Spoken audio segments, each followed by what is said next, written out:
This is Milani, chapter 12, section 2, and problem number 7.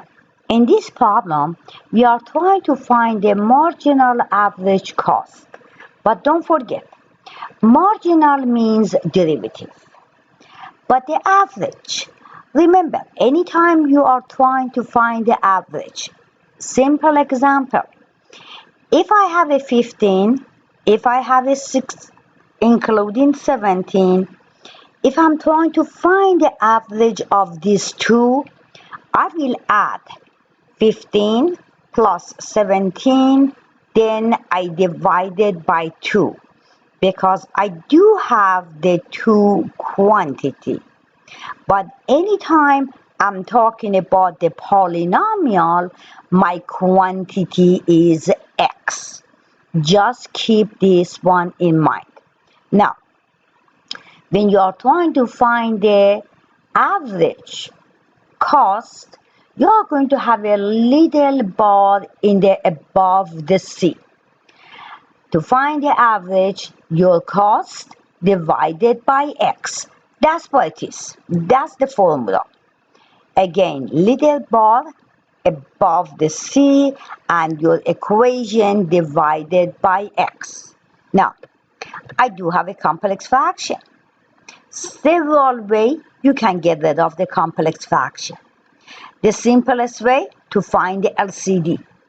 Find the LCD is x plus 4. Then you will multiply the x plus 4 by the top and the bottom.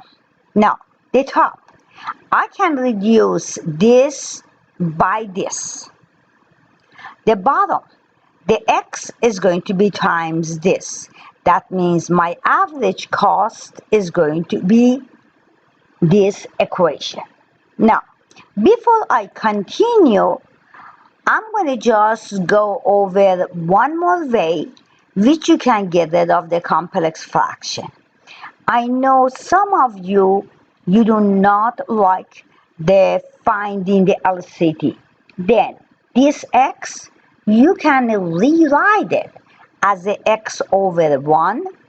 Then we go over the shortcut which I taught you before. You multiply the outside by each other. It goes as a numerator. You multiply the inside by each other. 3x plus 2 times 1 is going to be 3x plus 2. And then x plus 4 times x is right here. Again, however you want it, you can do it. Now, let's go back to our average cost.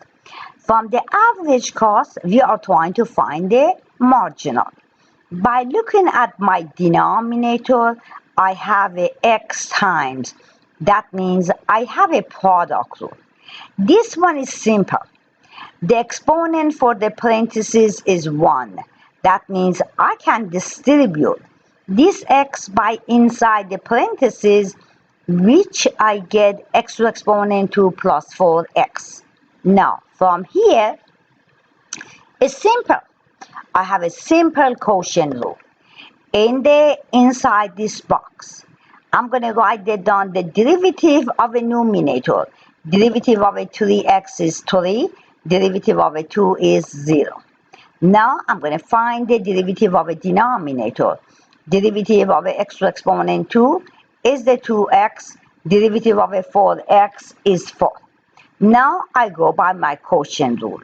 But don't forget, from the first side, C bar x is become C prime bar x. Then, derivative of a numerator is 3, which I have it right here, times denominator. That is my denominator. You keep it inside the parentheses, minus derivative of a denominator, it is 2x plus 4. I have more than one terms, keep it inside the parentheses, then times the numerator, my numerator is 3x plus 2, over my denominator to the exponent 2. That is the calculus. Look for the GCF. the number outside, the letter outside, and parentheses. Put this integrity in pause and just look at this part to see can you find the GCF or not. Now, when you come back to your integrity, the number outside, I have a 3 here, I don't have it here. 3 is not the GCF. I do not have any letter here, I do not have a letter as a GCF. Parenthesis, this parenthesis is not carbon copy with this or this. That means in this problem, I do not have any GCF, then I don't have any other choice. Distribute this 3 by inside this parenthesis means 3 times x to exponent 2, 3 times 4x, and these two parentheses go by the FOIL method multiplied by each other.